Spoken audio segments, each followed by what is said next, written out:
제가 방금 전 이렇게 기도에도 말씀드렸지만 저도 너무 놀라웠던 게 제가 우리 교우분들에게 몇 분들에게 말씀드렸을 거예요. 그죠? 기억하시죠? 우리 교회에 앞으로 꽉 찰 텐데 외국인 분들이 많이 오실 거라고 그렇게 했는데 오늘 요셉의 꿈 이야기를 시작하려고 하는데 이렇게 외국 분들이 찾아주셔서 참으로 놀랍고 감사를 드립니다. 그리고 오늘 제가 차 타고 오는데 하나님께서 오늘 오실 거라는 마음을 주셨어요. 그래서 더욱더 제가 소름 돋도록 놀라운데 여러분들 아무튼 감사를 드립니다.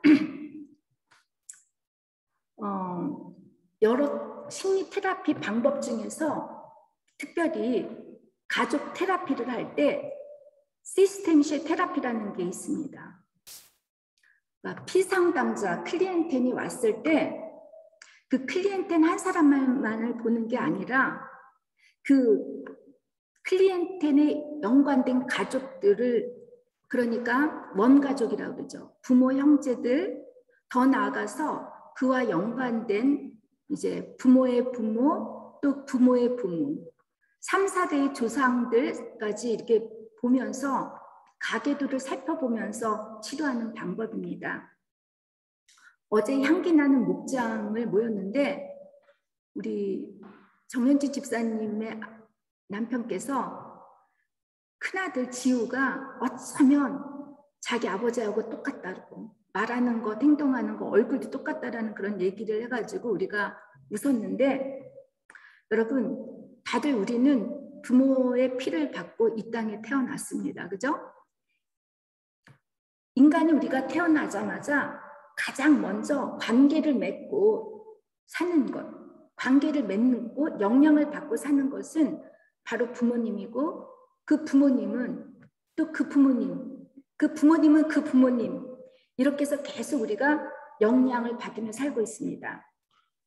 근데 좋은 영향을 받으면 참 좋겠는데 이런 나쁜 영향을 받으면 이게 심리적으로 마음에 쌓이게 돼요. 그래서 제가 이제 목회 심리학을 공부했을 때 빙산의 이론이라고 해가지고 그 빙산 이하에 나오는 이전에, 그러니까 빙산의 그 위에 바다 위에 펼쳐지는 그 빙산이 하나의 계기가 되지만 그 수면 아래에 그 갖고 있는 의식적으로 쌓여진 모든 갈등과 여러 가지 부정적 요소들이 이제 표출할 때 가족이 참 힘들어지고 여러분 스스로가 힘들어지는데 여러분들이 이렇게 부모님으로 받던 그런 나쁜적인 그 영향, 그 요소들이 여러분도 알게 모르게 내 자식에게 계속 전해진다는 것입니다. 그러니까 악순환의 반복인 거죠. 예를 들면 제가 이제 상담을 할 때 어떤 가족 중에 알코올 중독자가 있어요.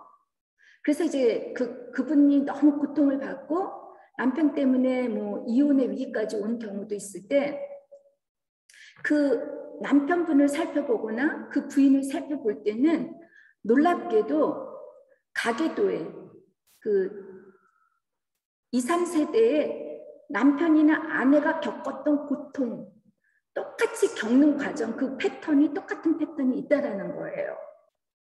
근데 이제 우리 한국 기독교나 또 특히 우리 한국 기독교가 미국의 신학적인 거를 많이 이렇게 영향을 받는데 이것들을 가계의 저주론이라고 이렇게 부르는데 저는 이제 가계의 저주론에 대해서 제가 이렇게 공감을 하지 못해요.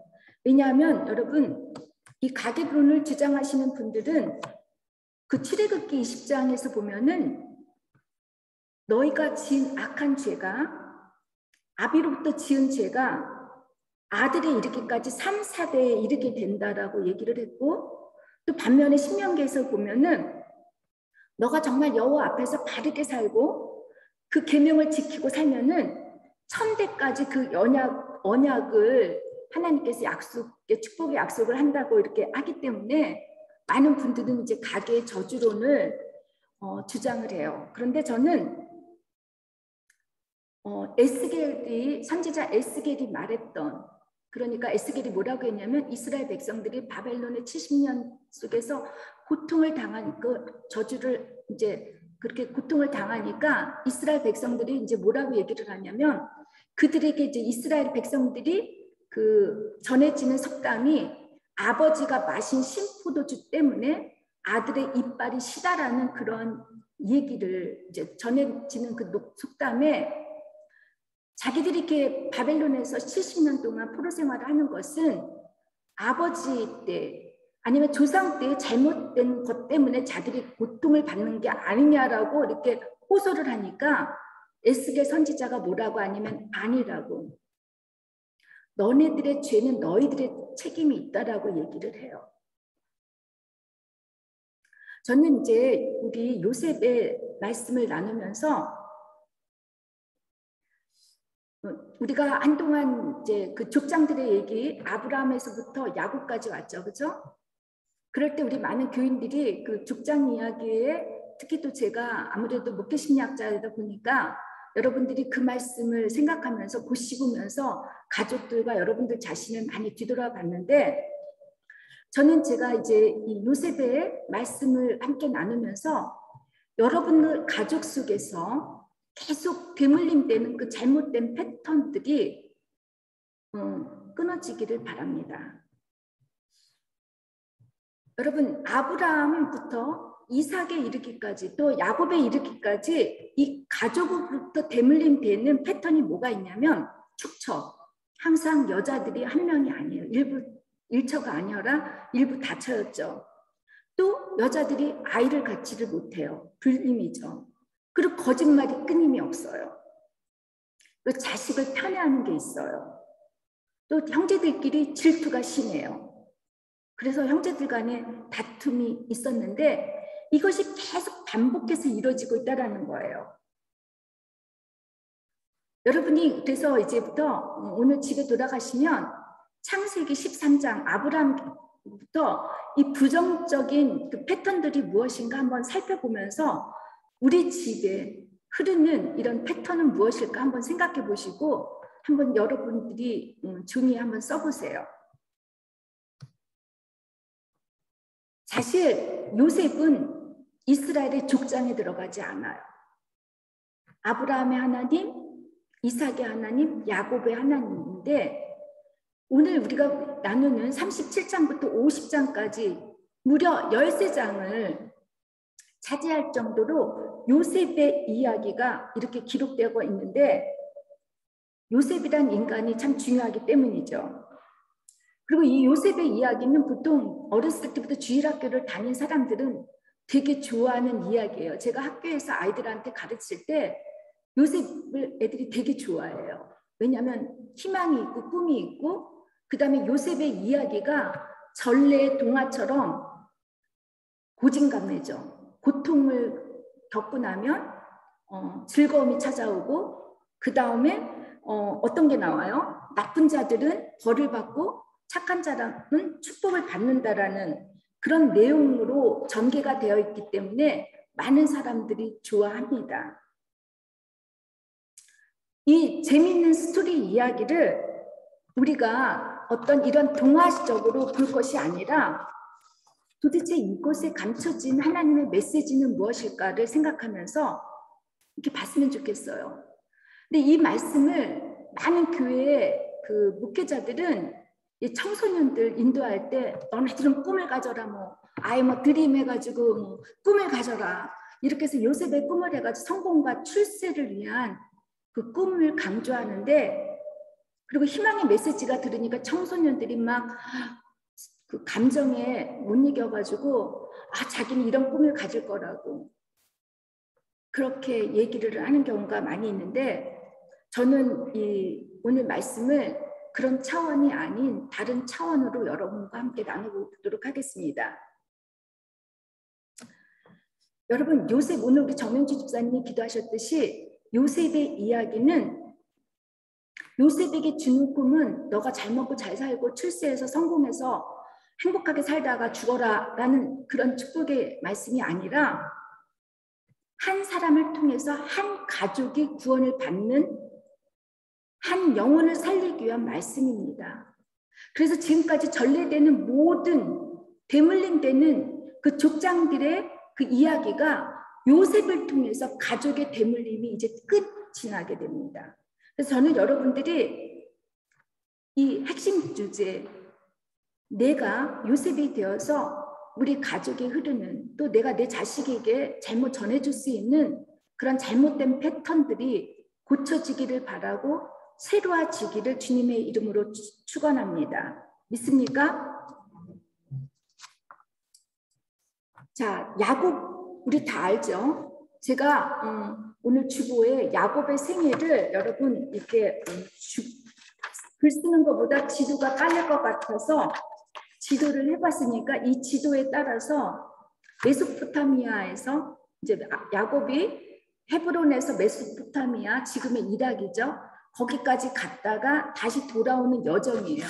그 여정 속에서 야곱이 어떤 일들을 겪었는지 한번 여러분들이 지도를 보고 지명을 보면서 야곱의 생애를 한번 이렇게 여러분 따라가 봤으면 좋겠습니다.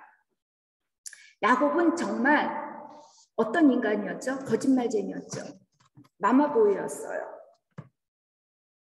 야곱은 형 에서를 속이고 아버지 이삭이 눈이 어두워 잘 보지 못하는 그 신체적 약점을 이용해서 장자권을 빼앗고, 그로 인해 형에게 쫓기어 이제 외삼촌 라반이 살고 있는 메소포타미아 하란으로 도망을 갑니다. 삼촌 집에서 자기와 똑같은 라반을 만나죠. 그곳에서 또 감사하게도 사랑하는 여인을 만나게 돼요. 라헬이죠. 그래서 라헬하고 결혼하려고 했지만 이 삼촌이 라헬을 결혼으로 주지 않고 큰딸 레아를 이제 주게 되는데 속였죠. 근데 라헬이 너무 야곱은 너무 속상한데 이 라반이 그러면 너가 라헬을 얻기 위해서는 7년 동안 머슴 생활을 하라고 그랬어요. 예전에 제가 우리 교회 교우들 남편분들에게 자기 아내를 위해서 머슴살이 7년 할 수 있는 사람 있냐고 물어봤더니 아무도 없더라고요. 한번 오늘 집에 가서 여러분들 남편들에게 물어봐요. 당신은 나를 위해서 7년 동안 머슴살이 할 수 있느냐고. 그래서 남편들이 나 그렇게 한다 그러면은 오늘 맛있는 음식 대접해 주세요. 야곱이 라헬을 얻고 모두 합해서 20년 동안 라반의 집에서 종살이를, 머슴살이를 하고 있습니다. 그리고 나서 이제 야곱이 라반이 살고 있는 집을 떠나기 위해서 떠날 때는 두 아내뿐만이 아니라 두 아내가 데리고 있었던 2명의 여종들이었죠. 그 4명의 여자로부터 11명의 아들, 딸 하나 디나를 데리고 많은 가축을 얻고 부자가 되어서 이제 하란 헤브론 땅 가나안으로 이제 돌아오고자 합니다. 그런데 여러분 그 귀한 길이 어땠습니까? 라반의 집을 떠나자마자 라헬이 아버지가 섬기고 있는 그 수호신과 같은 드라빔을 훔쳐나오는 바람에 라반의 추격을 받게 되고, 야곱이 두려워했던 형 에서의 복수의 소식을 듣게 되니까 야곱은 그제서야 야복강에서 하나님과 이제 하나님의 천사와 죽기 아니면 살기로 이제 씨름을 하죠. 그리고 나서 하나님의 복을 받고, 그때 이제 하나님께서 야곱에게 너는 이제 야곱이라 하지 말라, 이스라엘이라고 이제 새 이름을 얻죠. 생각 외로다가 형 에서가 죽이고자 했지만 형 에서와 화해를 하게 됩니다. 근데 잠시, 행복도 잠시. 야곱의 첫째 아들 루벤이 어떤 일을 벌이죠? 아버지의 첩인 비라를 건드려요. 또 얼마 못 가서는 그 야곱이 그렇게도 사랑하고 목말라 7년 동안 머짐상이들을 행하면서까지 얻었던 그 라헬이 베냐민 마지막 막내 12번째 아들을 낳다가 죽어버립니다. 이뿐입니까? 야곱은 가나안 땅으로 돌아오는 스콧이라는 곳에서 장막을 치고 1년을 살다가 거의 헤브론 땅에 다다랐을 때 거기에 세겜이라는 곳을 만나죠. 비옥하고 도시였어요. 그러니까 그 코앞에 둔 헤브론을 가지 않고 세겜에서 정착하려고 사다가 어떤 일이 벌어집니까? 외동딸 디나가 세겜의 추장으로부터 성폭행을 당해가지고 이제 그런 사건이 벌어지니까 그의 아들 시몬과 그 다음에 레위가 그 세겜에 있는 사람들을 다 학살하는 그런 끔찍한 사건을 저지르고 말죠. 그죠? 기억나십니까? 이렇게 야곱이 고집이 있었어요. 근데 하나님께서 이 고집 많은 야곱, 거짓되고 고집 많은 이 스스 많은 야곱을 다루시고 이렇게 하다가 이제 야곱은 결국은 세겜 사건으로 인해서 아버지 이삭이 살고 있는 이 헤브론 땅에 와서 아버지를 만나다가 그리고 이제 이삭이 죽고 아버지를 장사를 지냅니다. 여러분, 지금까지 야곱이 자기 형한테 아버지를 속여서 도망을 갔다가 다시 돌아오는 이 모든 여정의 기간은 40년이었어요. 그러니까 세월을 도상 길거리에서 살았다라는 거죠. 여러분, 우리가 묵상하는 가운데 2절에 보니까 야곱의 족보는 이러하니라. 제가 독일어 성경을 보니까 야곱의 역사는 이러하다라고 이렇게 시작을 해요. 근데 야곱의 족보라고 해놓고서는 창세기 기자는 요셉의 이야기를 기록하고 있습니다. 창세기에 보면 모두 10개의 족보, 톨레도트죠. 그 톨레도트가 나오는데 모든 족보의 전형적 그 문장의 형태는 누구의 계보는 이러하느니라고 나와요. 그렇게 시작을 하고 누구를 낳고 죽었다라고 얘기를 해요. 그러나 여러분, 신약의 마태복음 1장에 나온 예수 그리스도의 족보는 틀려요. 죽고가 없어요. 낳고만 있어요. 왜 그럴까요? 구약의 족보는 여러분, 죄로 말미암아 죽음에 초점을 맞추었다면 예수님의 족보는 낙고에 초점을 두었던 것은 죄로 죽을 수밖에 없는 우리지만 예수 그리스도를 통해서 영원히 우리가 살 수 있다라는, 새 생명을 얻을 수 있다라는 거기 때문에 족보의 문장 형태가 틀립니다. 그럼 야곱의 족보라고 요셉의 이야기로 기록된 이유는 무엇일까요? 제가 아까 말씀드렸듯이 야곱의 새로운 이름은 이스라엘입니다. 하나님의 천사와 씨름을 하고 나서 야곱에게 주어진 이 이름 이스라죠. 이기다, 주도하다. 엘은 항상 하나님이라는 뜻이에요. 야곱이 하나님을 이긴 게 아니라 이제부터 야곱은 하나님의 주도 아래서 살 거라는 뜻입니다. 야곱의 이름은 원래 쌍둥이로 태어나서 뒷발꿈치를 밟아서 사는 사람, 누구의 등을 쳐가지고 먹고 사는 그런 야곱이었어요. 그런데 이제는 야곱이 누구의 등을 쳐서 사는 것이 아니라 하나님의 이기심, 하나님의 주도하심에 따라 앞으로 살라고 주신 그 이름입니다. 그래서 이스라엘은 여러분, 이제 야곱 한 사람만을 의미하는 게 아니라 그가 낳은 12아들, 12지파, 이스라엘 백성을 의미합니다. 때문에 야곱의 족보는 이스라엘 백성의 족보이고 요셉의 이야기가 기록된 것은 야곱의 아들들인 이스라엘 백성, 하나님의 인도하심에 따라 사는 모든 백성, 우리들까지의 이야기가 전개된다는 것을 암시하고 있는 것입니다. 창세기 기자가 야곱의 족보는 이러하니라고 시작하고 요셉의 이야기를 기록한 이유에는 크게 두 가지 해석이 있는데, 첫째, 구속사적인 해석입니다. 야곱의 12아들 중 11번째 아들은 요셉은 이스라엘 백성을 구원하는 예수 그리스도의 어떤 표상이에요.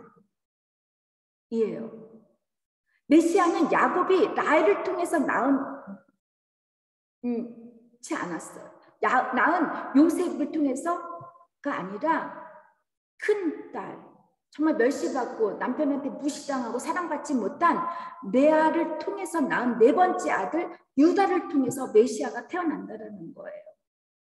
이 유다가 누구죠, 여러분? 며느리와 동침을 하는 수치스러운 사람입니다. 즉 하나님께서는 혈통과 행위로 우리를 구원하시는 게 아니라 하나님의 주권을 통해서, 여러분과 저와 같은 죄인을 통해서 계속해서 예세 씨를 낳으라고 하시는 뜻에서 야곱의 족보의 의미가 담겨 있다는 것입니다. 둘째, 야곱의 족보는 한 인간의 영웅적 족보가 아니라 우리와 별다를 바 없는 사람들의 족보라는 것이에요. 야곱의 족보는 치졸하고 어떤 우리보다도 더 많은 죄를 지은 사람들의 이야기가 아주 리얼하게 펼쳐지고 있어요. 그런데 여러분, 요셉이라고 하는 그 인물을 통해서 또 요셉의 고난의 그 약재를 통해서 화해를 이루게 하는, 그래서 그 요셉을 인도하시는 하나님의 뜻을 나타나는 것이 의미가 있다는 것입니다. 자, 여러분 이제는 요셉에 대한 이야기가 어떻게 전개되고 있는지 이제 여러분과 함께 한 절 한 절 살펴보도록 하겠습니다. 2절을 보세요. 자, 요셉에 대해서 이제부터 2절부터 시작되죠. 그런데 여러분, 참 창세기 저자가 이 요셉의 이야기를 멋지게 시작하는 게 아니라 부정적인 것으로 시작이 돼요. 요셉이 17살 때 형들과 함께 양을 치는데 그는 아버지의 첩인 비라의 아들, 그러니까 어머니 라헬의 몸종을 통해 낳은 단과 납달리, 그리고 레아의 몸종인 실바의 아들인 갓과 아셀과 함께 있었다는 거예요. 레아의 아들들이 6 아들들이 있지 않아요. 놀랍지 않아? 이런 것들 처음으로 발견하시죠? 이 뜻은 뭐냐면 요셉의 태도는 분명히 이 몸적인 노예들을 통해서 낳은 아들, 형들을 무시했다라는 게 담겨 있는 것이에요.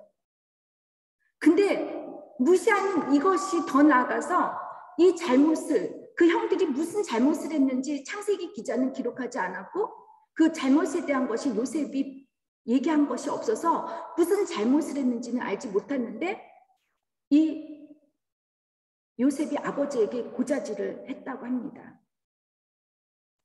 70세의 형들의 잘못을 말하는 것이 고자질인지 고발인지 참 구분하기 쉽지 않아요. 저는 학교에 있으면 아이들이 고자질 잘하는 거 많아요.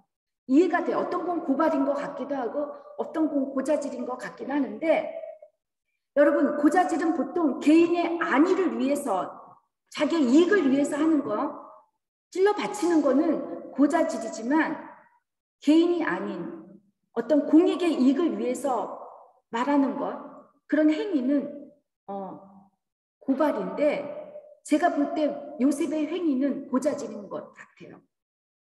근데 여러분, 왜 고자질을 합니까? 경쟁의 심리 상태에서 누군가의 주목을 받기 위해서 혹은 인정을 받기 위해서 고자질을 합니다. 고자질을 할 땐 상대방을 좋게 얘기하지 않습니다. 격하시키고 비난을 합니다. 그리고 고발하는 그 대상으로부터 이제 힘과 지지를 얻어 상대방에게 복수하고 싶거나 자기가 상대방보다 뛰어나고 싶을 때 이렇게 고자질을 합니다. 아버지 야곱은 요셉을 편애했는데 여러분, 그 이유가 노년에 낳은 아들이었기 때문이라는 거예요. 라헬은 언니 레아처럼 아이를 잘 낳는 여인이 아니었어요. 그녀가 아이를 낳기 위해서 수단과 방법을 가리지 않고 대리모를 사용한 게 바로 라헬이었어요. 라헬의 그러나 이 아이에 대한 집착, 끈질긴 고집으로 결국 요셉을 낳긴 했는데 이때 야곱의 나이가 91살이었으니 얼마나 이 아들이 이쁘고 사랑스러웠겠습니까? 그런데 이 라헬이 막내 아들을 베냐민을 낳고 죽었으니 요셉의 모습에서 이 야곱이 볼 때는 자기의 죽은 아내의 얼굴이 떠오르지 않았겠습니까?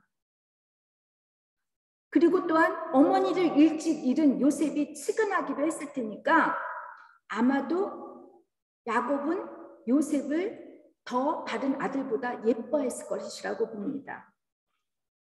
야곱이 요셉을 얼마나 사랑했는지 후계자를 상징하는 채색 옷을 요셉에게 지어서 입혔다고 해요.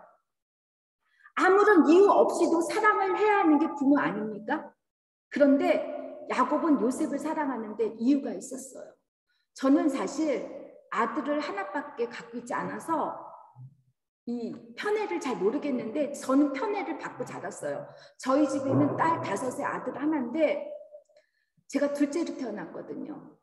저희 부모님은 저를 아들처럼 대했어요. 그래서 저는 긴 머리를 해본 적이 없어요.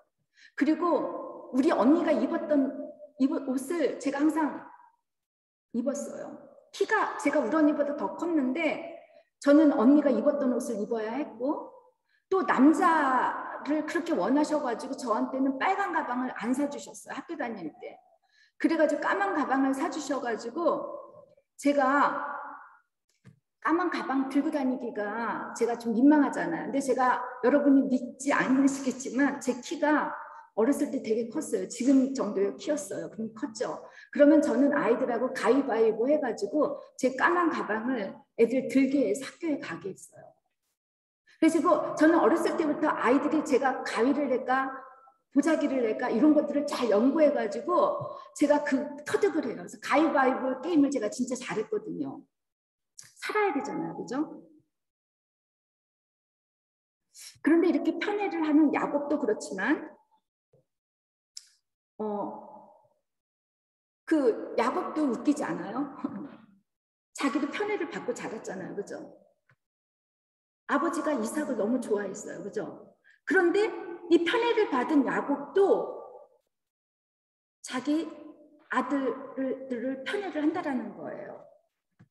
많은 연구 발표에 의하면 대부분 많은 부모님들은 자식을 편애한다고 합니다. 우리나라 말에 10손가락 깨물어 아프지 않은 손가락은 없다고 하는데 덜 아픈 손가락이 있대요. 더 아픈 손가락도 있고요. 그래서 제가 예전에 저희 아빠한테 그런 말을 한 적이 있어요. 응? 10손가락 다 깨물어 보라고. 이 얘기를 하셨어요. 제가 너무 이제 화가 나서 대들으니까 야 10손가락 깨면 다 부모는 아파는데 제가 깨물어 보라 그랬어요. 그래서 어떻게 깨무느냐에 따라서 아픈 것도 강약이 센다고 이렇게 얘기를 한 적이 있는데 참 머리가 좋았죠. 그죠? 어렸을 때. 제가 다 살아남기 위해서 이런 발달을 한 것 같아요. 근데 왜 부모가 애정이 더 가는 자녀에게 편애를 하는지 그 이유가 있는데 부모의 성격 때문이라는 거예요. 또한 부모의 성장 환경도 환경이나 그 배경과도 연관이 있다고 하는데 예를 들면 가령 남자를 더 선호하는 그 남아 선호 사상 속에 자란 그 부모님들은 딸보다 아들을 더 사랑하는 거고 또 이처럼 편애를 하는 부모들 자신도 어린 시절에 편애에 대한 정서적인 상처가 남아있다는 거죠. 이 정서적인 상처와 아픔을 고스란히 자녀들에게 대물림한다는 거예요. 결국은 편애를 하는 그 부모 밑에서 자라는 자녀들은 선호를 받는 자녀 모두가 다 부모도 그렇고 불행할 수밖에 없습니다. 그래서 여러분 오늘 이 말씀을 들은 분들은 집에 가서 이제부터는 자녀들 있으면 편애를 하는지 안 하는지 여러분들 잘 확인하고 혹시 내가 편애를 받지 못한 자식이었나 생각하면 그 부모님이 왜 그랬는가 이해를 해주셨으면 합니다.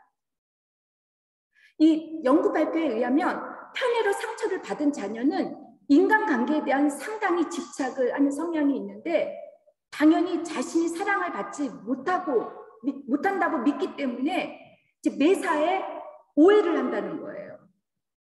여러분 다 물어보세요. 스스로. 부모가 자신을 사랑하지 않는다는 이런 잘못된 신념이 결국은 우울함이면 자기 스스로를 자학하는 거죠.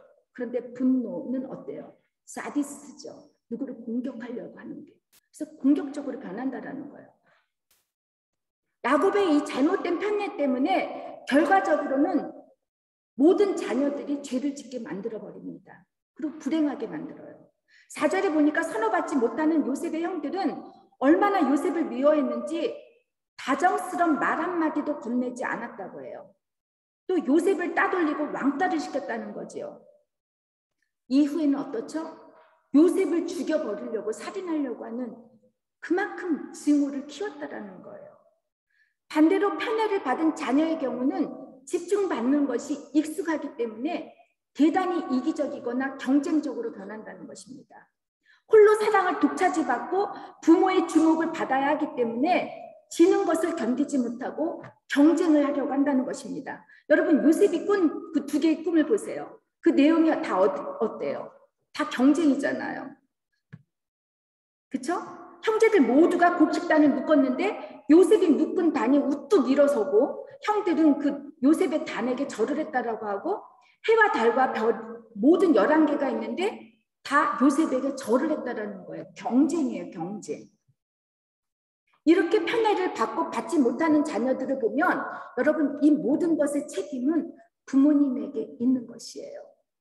편애를 받은 자녀도 편애를 받지 못하는 자녀도 부모님의 사랑이 조건적이었거나 내가 사랑을 받지 못한다라는 이 잘못된 신념 때문에 의심을 하기 때문에 여러분들 두 자녀들 모두가 다 죄를 짓고 불행해진다라는 거죠.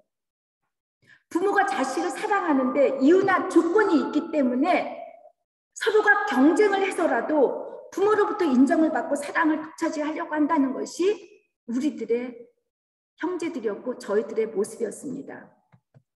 40년 동안 나그네 떠돌이의 신분으로 그렇게 수많은 고난을 겪고 하나님께서 약속하신 가나안 땅에 돌아와 정착하며 살려고 하는 야곱이었지만 여전히 변하지 못하니까 야곱의 자식들이 싸우고 다투는 것입니다. 내가 아무리 기도를 많이 하고 헌금과 봉사를 많이 하고 말씀을 많이 읽고 교회 공동체의 울타리 안에서 신앙생활을 열심히 잘한다 해도 하나님께서 원하시는 성품으로 인격으로 변하거나 바뀌지 않으면 여러분 그 누군가가 나를 위해서 수고하는 사람이 반드시 가족 중에 있다는 것이에요. 특히 자식은 나의 거울이고 내가 살아온 결과입니다. 자식이 없는 분들은 나는 자식이 없으니까 나를 속삭이는 사람이 없을 것 같아. 이렇게 생각하지 마세요. 정말 내가 사랑하는 사람, 내가 내려놓지 못하는 그 사람들이 나의 거울이 돼요. 그래서 여러분 내가 먼저 변하지 않으면 변한 내 모습 볼 수가 없어요. 상대방에게. 내가 정말 상대방에게 변한 모습을 보고 싶은 사람들은 그 거울을 내가 보고 싶은 사람들은 여러분 자체가 변하시면 그 사람들이 변한 모습으로 여러분에게 보여집니다. 믿습니까? 요셉의 이야기는 콩가루 같은 가족의 집에서 여러분 어떤 일이 벌어집니까? 하나님은 그냥 내버려 두지 않으셨어요. 요셉에게 꿈을 꾸게 하셨습니다. 아버지의 편애가 있었지만 요셉은 항상 형들로부터 따돌림을 받았기 때문에 외톨이였고 외로웠을 것입니다. 철없고 잘난 척하는 그였지만 하나님께서는 그에게 꿈을 보여주셨는데 그것도 2번씩이나 보여주셨어요. 근데 그 꿈이 모두가 그에게 절하는 꿈이었습니다. 근데 요셉이 절제하고 신중했어야 하는데 이 꿈이 너무 의아하니까 이 꿈 얘기를 처음에는 형들에게 얘기하고 그 2번째 꿈은 아버지에게 이렇게 얘기를 하죠. 그러니까 요셉은 어떠죠? 더 미움을 받았어요. 아버지 야곱은 요셉의 그 꿈 이야기를 듣고 엄하게 책망을 했다라는 거예요. 큰 소리로. 그러나 아버지는 요셉의 꿈 이야기를 마음에 간직했다고 합니다. 많은 분들은 요셉의 꿈 이야기를 세상적 성공과 출세로 기복적으로 해석했지만 그래서 우리가 신앙생활 잘하면 요셉처럼 유명한 사람이 되고 내 아이들이 정말 멋진 사람이 되어서 정말 머리는 될지언정 꼬리는 되지 말라고 이렇게 기도하시는 분들 다시 한번 생각해 보세요. 머리가 돼서 여러분 잘못하면은 죄가 더 커집니다. 저는 우리 아이들이 행복하게 머리가 되든 꼬리가 되든 행복하게 잘 자라줬으면 좋겠습니다. 출세 바라시는 분들 내가 못한 출세 우리 아이들이 다 하게 달라고 해가지고 별 교육 다 가르치는데 여러분 요셉의 꿈은 어떤 영웅의 꿈이 아닙니다. 요셉을 통해서 이미 하나님께서는 창세기 15장에 나오는 13절에서 14절이죠. 아브라함에게 예언하셨던 말씀을 성취하기 위해서 꿈을 꾸게 하십니다. 아브라함에게 어떻게 말씀을 하시냐면 여러분 너는 분명히 알고 있어라. 내 자손이 이방인 나라에서 나그네가 되어 그들을 섬길 것이며 그들은 400년간 내 자손을 괴롭게 할 것이다. 그러나 내 자손을 종살이하게 한 그 나라를 내가 반드시 징벌할 것이며 그 후에 내 자손이 많은 재물을 가지고 나올 것이라고 이렇게 아브라함에게 하나님께서 예언을 하시죠. 이 아브라함이 예언을 받을 때가 이삭을 받을 때예요. 그러니까 여러분이 너무 축복을 좋아하시면 안 돼요. 복복복 따지다가 보면은 그 복 뒤에는 항상 여러분 큰 복이면 큰 그늘이 따라오게 되어 있습니다. 그러니까 우리는 복을 받았다 해서 교만하면 절대로 안 됩니다. 선자는 넘어질까 조심하려고 하였습니다. 요셉은 부귀 영화 출세 성공을 위한 꿈이 아니라 이스라엘 백성을 구원하시기 위한 하나님의 놀라운 계획을 계시해줬던 그런 꿈이었습니다. 여러분, 우리도 당연히 꿈을 꿔야 합니다. 제가 나이가 들다 보니까 그렇게 어렸을 때는 제가 대통령이 되고 뭐가 되고 뭐 교수가 되고 뭐 이런 꿈을 다 이렇게 꿨는데, 여러분들이 목사님, 경희 너는 무슨 꿈이 있니? 이렇게 얘기하면은 이제 나이가 많이 들다 보니까 잘 먹고 잘 살고 어렵지 않게 살다가 죽으면 좋겠어. 그다음 아까 오늘 말씀하시지 내 마지막 나는 그래도 하나님을 사랑했어 라는 고백하다가 죽었으면 하는 게 제 꿈인데요. 여러분들도 오늘 여러분이 꿈이 뭔지 한번 나눠보셨으면 합니다. 여러분, 돈을 많이 벌어가지고 부자가 되고 싶은 사람 있습니까? 건강하게 살고 싶고 행복하게 살고 싶죠. 또 이왕이면 내가 영향을 많이 미칠 수 있는 높은 자리에 앉고 싶어요. 성공하고 싶은 사람이 왜 없겠습니까? 근데 하나님께서는 이런 꿈을 꾸라고 여러분에게 주신 그런 꿈이 아닙니다. 여러분에게 주시는 꿈이 무엇입니까? 하나님께서 여러분을 통해서 여러분이 갖고 있는 지위나 환경, 건강, 모든 자원을 통해서 한 영혼을 구원시키기 위한 꿈이어야 합니다. 여러분께서 교회도 그렇고 요즘에 세상적인 어떤 기복신앙, 번영신학에 의해서 복을 강구할 때 잠깐은 좋아요. 그럼 기적이 이루어져요. 저도 경험했어요. 그러나 그것이 신앙의 밑받침 뿌리를 내리게 하지 못하는 것입니다. 내가 갖고 있는 자원을 통해서 한 영혼이 예수를 만나고 예수의 씨앗이 될 때 그것이 여러분 가장 커다란 축복입니다. 요셉도 야곱도 형들도 모두 이 요셉의 꿈을 육적으로 세상적으로 받아들였기 때문에 다 마음들이 상했고 죄를 짓게 한 것입니다. 여러분들 혹시 그런 꿈을 꾸신다면 이런 육체적인 꿈, 세상적인 꿈을 영적인 꿈으로 돌려보내세요. 누구든지 이런 꿈을 원할 수 있고 바랄 수 있습니다. 나쁘지 않습니다. 꿈 자체가. 그러나 이것이 내 욕심과 야망이 되어질 때 이것이 죄가 되는 것이고 이것이 함정이 되는 것입니다.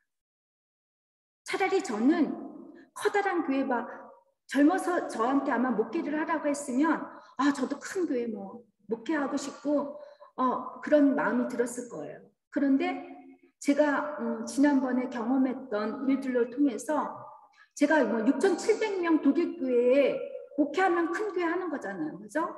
근데 저는 그런 것들이 하나도 중요해지지가 않았습니다. 하나님의 긴밀함이 이게 무너지게 되면 모든 세상적인 그런 성공이 뭐가 중요하겠습니까? 주중에 저한테 후배 목사가 전화가 왔어요. 담임 목사로 가게 됐다고 연락이 왔는데 제가 그 친구한테 그랬어요. 너무 큰 교회를 사모하고 그거를 성공으로 생각하지 말라고 얘기를 했어요.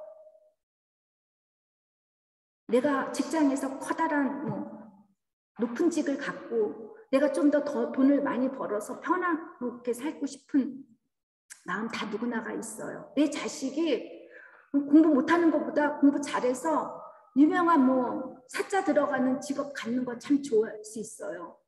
그러나 여러분 그렇게 되려면은 그런 하나님과의 긴밀한 관계가 형성이 되고 그 나머지가 정말 사도 바울이 말한 것처럼 배설물처럼 여겨질 때는 여러분, 그렇게 되기까지는 여러분 고난이 필요하다는 거예요.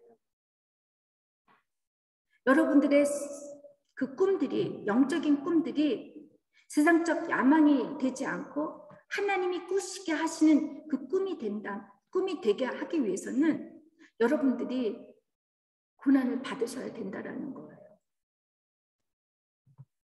나 고난도 안 받고 나 축복 안 받아. 그냥 이렇게만 살게 해주셔. 그런 분들이 있을 텐데 인간은 다 욕심이 많아서 난 그 고난을 다 통과하면 난 받을 거야.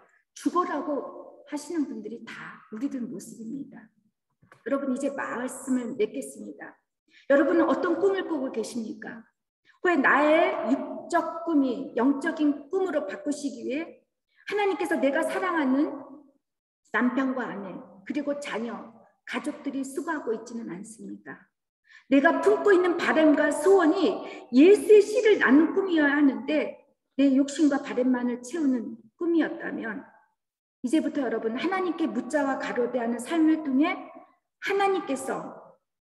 하나님께 여러분 새로운 꿈을 달라고 기도하시기를 축원합니다. 요셉의 꿈을 통해 요셉이 장차 야곱 가족의 구원자가 될 수 있듯이 여러분들의 새로운 꿈을 통해 여러분의 가족뿐만이 아니라 여러분의 주변 사람들의 한 영혼을 구원하는 데 귀히 사용되시기를 주님의 이름으로 축원합니다. 기도하겠습니다. 주님 감사합니다. 어쩌면 저희들은 다른 사람들에 비해서 정말 특별히 선택을 받은 사람일 수 있습니다. 남들이 누리지 못하는 이런 자연과 환경 속에서 저희들이 덜 스트레스를 받으며 살고 있는지도 모릅니다. 하나님, 그러나 저희들이 잘 먹고 잘 살기 위해서 이 축복을 누릴 것이 아니라 이제부터는 하나님, 우리에게 더 큰 커다란 꿈을 주셔서 이 독일 땅에, 이 스위스 땅에, 이 프랑스 땅에 하나님을 떠난 많은 영혼들을 위한 그 구원의 통로, 축복의 통로가 될 수 있도록 저희들을 사용해 주시고 그런 꿈들, 거대한 꿈들을 저희들에게 다시 주시옵소서. 예수님의 이름으로 기도드립니다. 아멘.